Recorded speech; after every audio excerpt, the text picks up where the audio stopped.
2. I was talking about social media affecting charts. Now there are aggregates that pull from social media, that pull from SoundCloud or Bandcamp, the activity, like the number of listens, who's listening, how they're listening, and are pulling that together.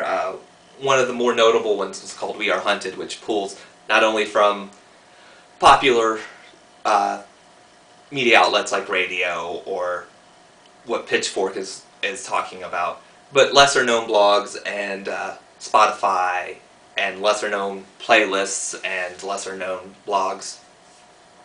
And how they aggregate that together is not very clear in some of the reading that I've done, but that they pull from all these disparate sources leads to a more robust chart, an idea that nothing has to be segregated by indie or by popular, but by putting everything together, everybody has a shot to influence this chart, and maybe everybody is discovering something different that they wouldn't have heard otherwise.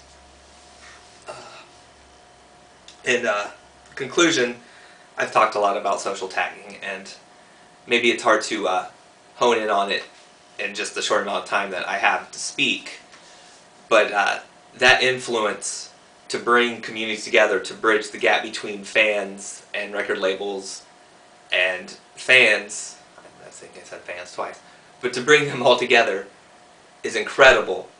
But there are some things that social tagging can't do. I mentioned earlier that the process of retagging, you could end up eliminating a song from rotation from a community or a group by changing the tag, by changing its identity. Though there are ways that that is preventable, there's also ways that it is exclusive. It promotes an infighting or rivalry between these communities to say that, no, I discovered a band first, or now we're taking over that band, we're adopting that band, or that tag's personification because it matters more to us than it does this community. Tags can be broad, they can be poor, they could say rock, they can say pop, they may not be avant-garde rock 1965 or sub-Saharan acoustical music. The part of tagging that makes it so accessible is having the right tag. And if people aren't tagging with particular ideas in mind, without saying what they need to say in that tag succinctly and accurately, they're going to miss out on attracting people to their musical community, or to create a community altogether by just saying, I like rock and roll. Well, that's great, but that's a broad, large community. The idea of social tagging and social media is to dissect it a little bit and not necessarily create segregation or borders, but to find out why this band is maybe not getting the recognition or respect it deserves, and to pull them into your group, to adopt them, and to let other people listen. And if they're just labeled as pop or Ohio, if you're going to talk about regional tags, that's great. People in Ohio might like that, but maybe it doesn't reflect all of Ohio. They might be a Cleveland punk band from the 1970s. That should be part of the social tag, so people are like, oh, you get a sense of the history, you get a sense of the time and the place. Or you can do the research to get a sense of that. And lastly, I haven't touched upon it very much in this speech, but the idea of a social graph, where all this information is coming together between social media, between social tagging, these Spotify, streaming services, social media networks like Bandcamp and SoundCloud, these musical networks.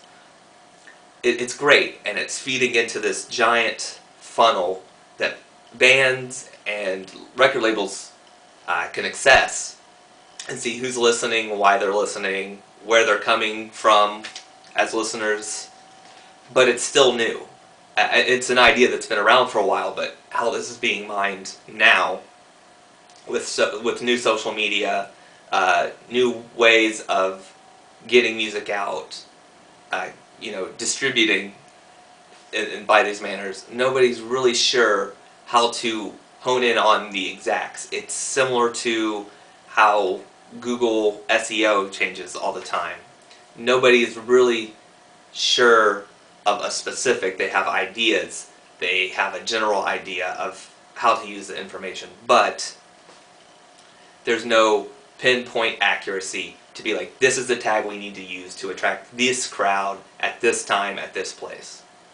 And that is not helpful for bands who are on a tight budget, who are trying to do it themselves, who are trying to circumvent the major labels, or even a well-funded independent label like Matador. It's hard to find your audience when this, even if you're tech savvy, even if you're social media savvy, to hit where you need to hit within your budget. So, in conclusion, I had a lot of fun doing this project. It was daunting. I felt pushed to the limit sometimes because the reading, while there was a lot of it, the subject is broad and a lot of the reading covers similar ground, which is why I probably repeated myself often in this video, other than being out of practice on a speech. But the power of social tagging is still being realized. It's still something in its infancy, because the websites that are using it are still growing and changing and trying to figure out how to best capitalize on it to draw their own crowds. And likewise, the communities that are forming outside of these network sites and within them are trying to figure out how to use that data to draw people together. Thank you for listening to this video. I hope you enjoyed it. And woohoo! I'm done.